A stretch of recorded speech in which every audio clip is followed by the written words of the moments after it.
अच्छा, ये Davis Victorian site है। यहाँ पे उन्होंने वेंडिंग मशीन भी लगाई हुई है। कोक, पानी, कुछ चीज़ चाहिए। ये रेस्टोरेंट है। अंदर सबसे अंदर क्या है? पानी मशीन, सामान, पूरी फैक्ट्री लग रही है।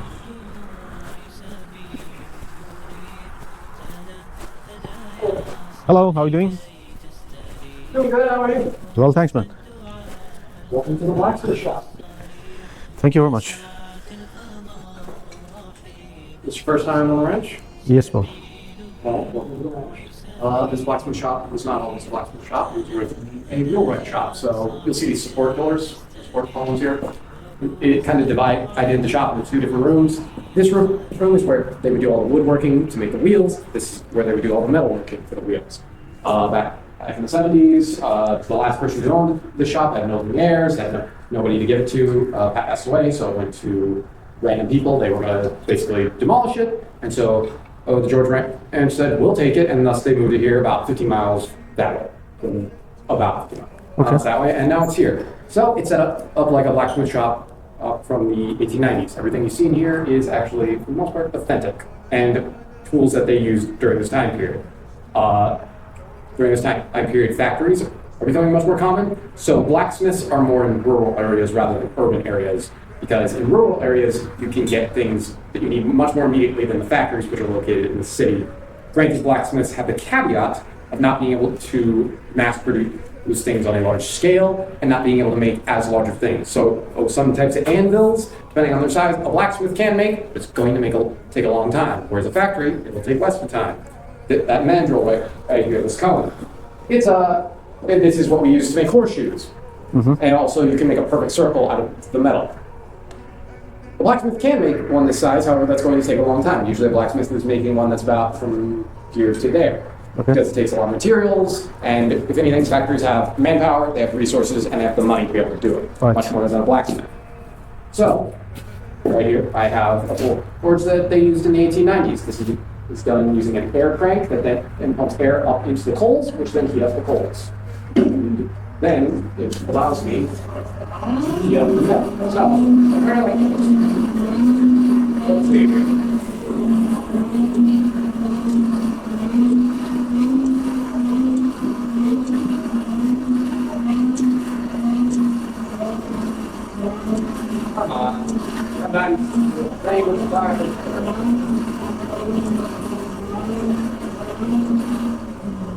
That's great. That's great. Yes, so you want to get it to about this when you're shaping the metal, heat it up slightly more. Obviously, it changes color. You want to get it to an orangish yellow color. And at that point, it reaches about 1500 degrees Fahrenheit to about 2000 degrees Fahrenheit, depending on what you're doing. By the way, I am using steel, so yes, that color. Right now, I want to make part of an S-hook, so I want to flatten this out. You can make knife, you can make sword, anything. Can I personally make anything? Not yet. I'm still an apprentice at the moment. I mean, like here with this equipment, tools, they can make anything. That time they will make. Yes, potentially anything that's needed. For the most part, what they're making at this time period is anything needed, let's say, in the case of a ranch or farmland. Yeah. They're making anything that could be needed on a ranch or farmland. So it could be tools, anything from like a hammer to an axe to seesaw or something exactly. like that. A saw. It could be cookware. So anything if you have plates. That's the word I'm looking for. Basically like kitchen utensils. Yeah. Okay. Almost anything for that. We also like these S-hooks. Those are actually used to hang Dutch ovens over fires. Those are used to actually also hang a lot of the kitchenware there, especially at some of the sites here and then at the 1860s and 1830s sites, because that's what blacksmiths would have done in those eras as well. Could they have made blades? Yes. They would also make knives. Are they necessarily making swords in this case? No, because there's not really a point when there's like we see in all the series like Vikings and all that. Yes. Troy and all that. I always think of like the Vikings when I think of blacksmithing. I think of that, and then I like always think of like the dwarves from the Lord of the Rings. Yeah. And just them in the mountain, just like hammering away stuff. Yeah. I do always love that. Yeah. So they're basically making anything that is needed. Something that they might not that certain blacksmiths might not make are horseshoes, because you actually have to be a specialized one called a farrier, and you have to understand the horse anatomy. And that's because if you make a horseshoe incorrectly and put it on the horse, that can actually hurt the horse and permanently damage the horse's foot. Yeah. And then if you need that horse, you're not going to get any work you need done or any that requires the horse, and Right. that causes problems along the line. Yeah. Also, they would make nails. Yeah. Many of them would become nailsmiths. So, and a professional nailsmith back then, they could make about 1,000 nails a day, and that means they're making about one nail every minute. 1,000 nails a day. Yes, a day. Yeah, so they're just hammering away constantly. Should be working one man, or like how many people are working on that? I think in that case, it would usually be someone who has at the very least an apprentice around.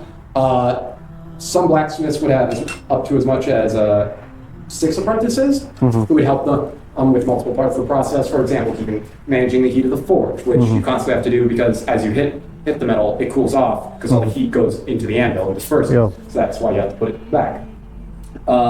For actually quenching the metal. So when you're done with the metal, because it's still hot, you put it in water, or sometimes you put it in oil, or even vegetable oil, which depends on the process of what you want to do.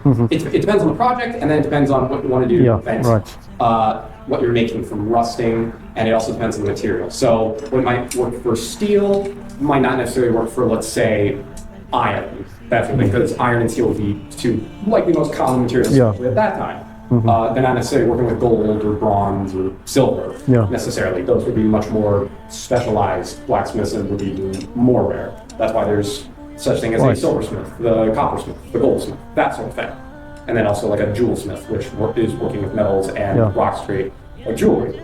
That sort of thing. Gunsmiths, ironically, at this time were during parts of the 1800s and the 1700s and 1600s were also blacksmiths, but they had also more engineering knowledge to actually be able to create a gun, because you have to understand how basically combustion works, because that's what propels a bullet.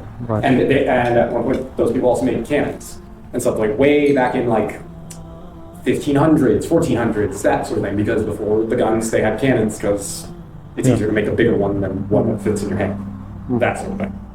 So Blacksmith was more like professional during that time.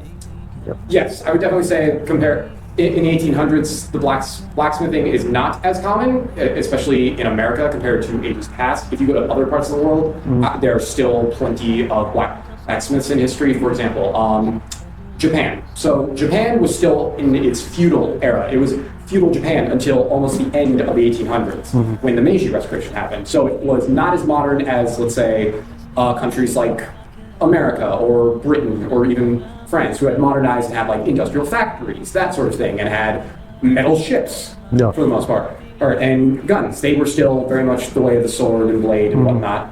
And so blacksmithing, because of how their culture was and how their society was more important because it made more things, especially for farmers, for the warrior class, for the nobility, that sort of thing.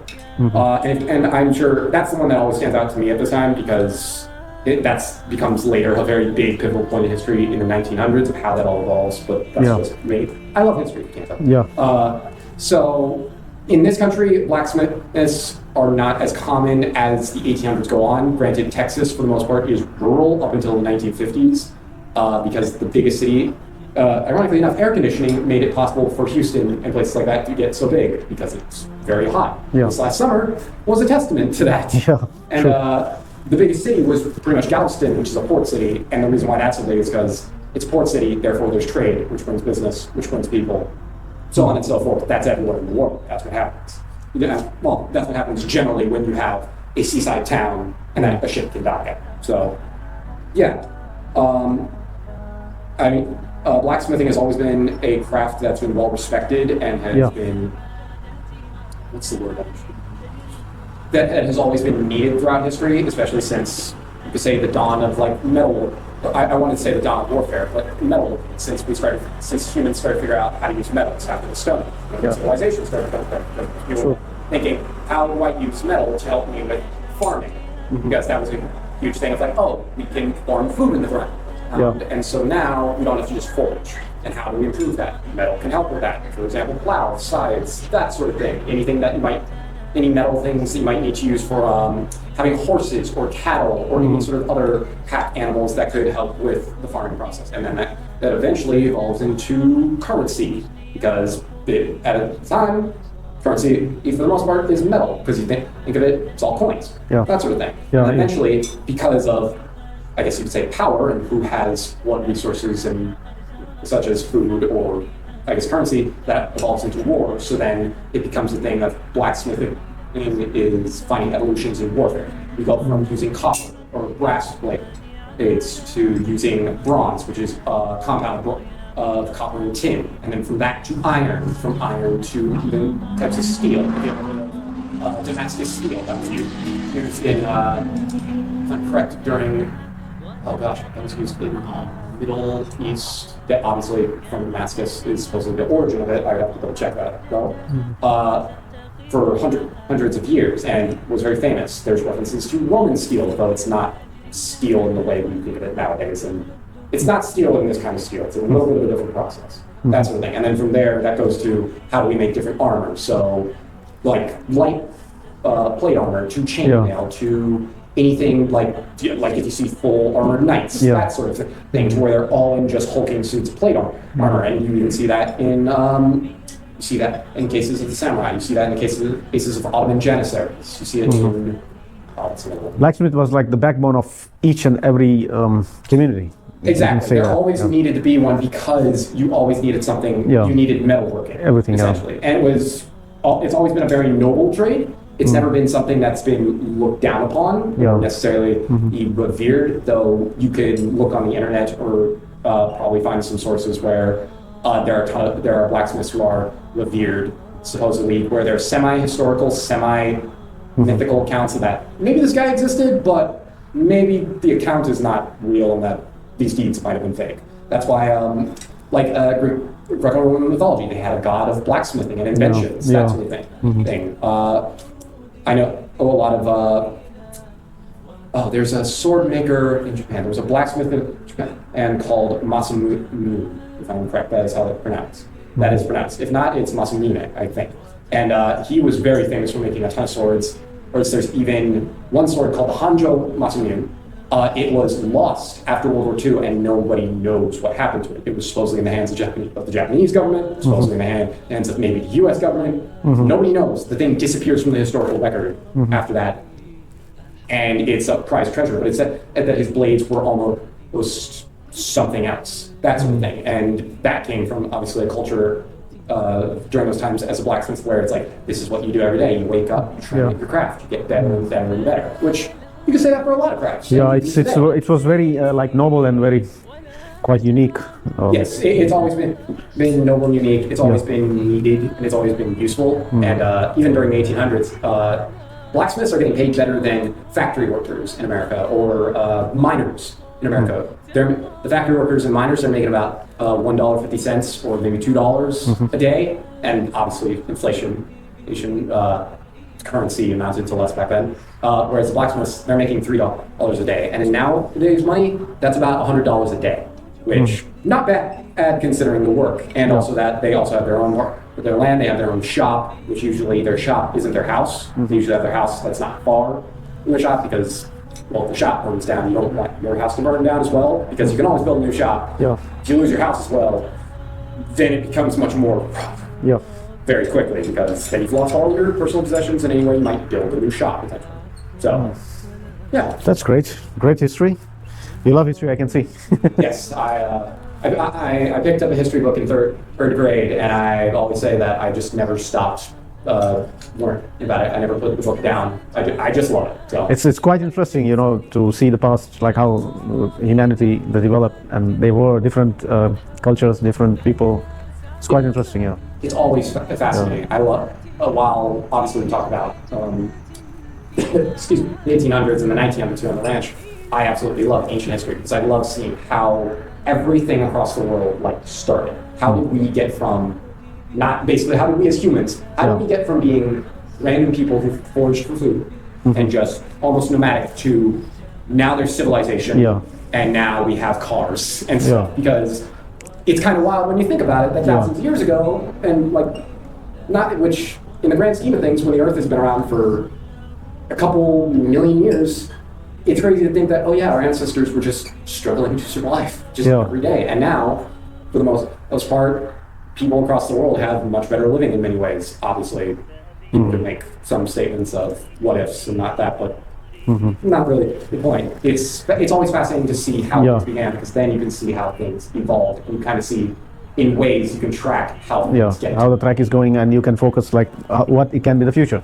Exactly. It's unpredictable, but still you can imagine. Well, the saying is the future is never written in stone, and that means it's both for good and for bad, and we have to be the ones who make the choice of whether we do it for good or whether we do it for bad. Right. Yeah. Which obviously, further into the future, you could say there will be historians that also judge that. Yes. Because in some cases, what many cultures thought probably was a great idea at the time, not a good idea. Hundreds of years later, looking back and people go, oh, this was awful. This is horrible. So obviously, history in many ways is sort of a judge, but it's also, at the end of the day, it's always a lesson for people to learn.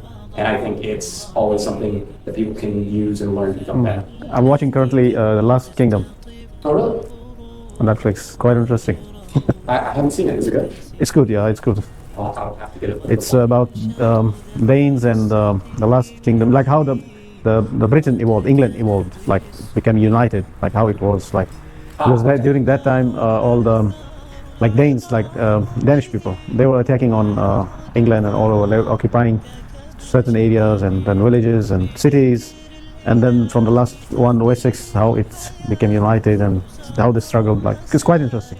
Yeah, most people don't realize that. Oh yeah, the Danish ruled a ton of Britain for a long time. It was called Danelaw. Yeah, then and it was mostly just Wessex as a bastion, which was holding itself together. Yeah. And eventually things change, and things like knights and why their armor and their sort of arms, like their weapons and everything, is partially due to what happened with the Vikings, in that the Vikings wore light armor and they had much more brittle weapons compared to, let's say, what medieval knights had. Because considering Norway and Denmark, they're in much colder places. The resources, it is a fight for survival. You can see this in their like mythology and their culture and all that. Yeah. It's a very hard life. Yeah. And that's why they're raiding. And their tactics are to hit targets that are quick and not as well defended. Granted, there's obviously exceptions. And they were ruthless also, like they don't care about things or whatever. But the thing is, then when things like knights start to happen and you have a defense against the armor to where the armor can actually take hits, in some cases, that immediately becomes a deterrent. And then when you have nations like the Holy Roman Empire and then eventually the Carolingian Empire, well, the Carolingian Empire fell apart pretty much before the Vikings fell apart. But when you have England starting to become on the thing, you have more of these communities that have someone who can actually defend the place, and so it becomes less of a target for Viking raiders because, oh, why raid a place that's heavily guarded and take casualties when we could just raid a place that is not guarded or very lightly guarded and either take zero casualties or no casualties and a maximum amount of loot for us to sustain. So, quite interesting. It was very nice and interesting to talk to you. Thank you so your much. name, sir? Very nice and interesting to talk to you as well. You're welcome. Your name? My name is Zach. Zach. It's Hamid. Abdul Hamid. Hamid. It's very nice to meet you. Nice to meet you, sir. We'll hopefully see you again. I recorded your video. I don't know, would you mind if I can delete it, or I'm actually put on my YouTube channel, small channel. You're more than welcome to do that if you'd like. Thank you very much. Thank you. Have a nice day, sir. I hope you have a wonderful rest of your day. Thank you, sir.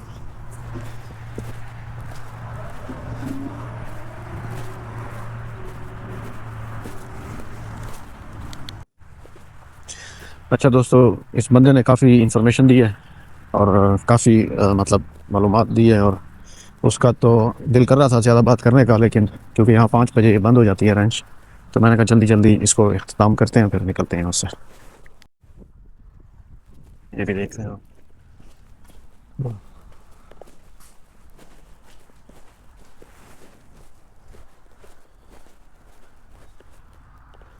टांगा खड़ा हुआ garage में, जैसे वहाँ पुराने ज़माने में ऊपर से स्टाफ जा सकता है। जल्दी जल्दी निकलते हैं यहाँ से। अच्छा जी, आज की वीडियो का इख्तिताम होता है, तो उम्मीद है आपको पसंद आई होगी।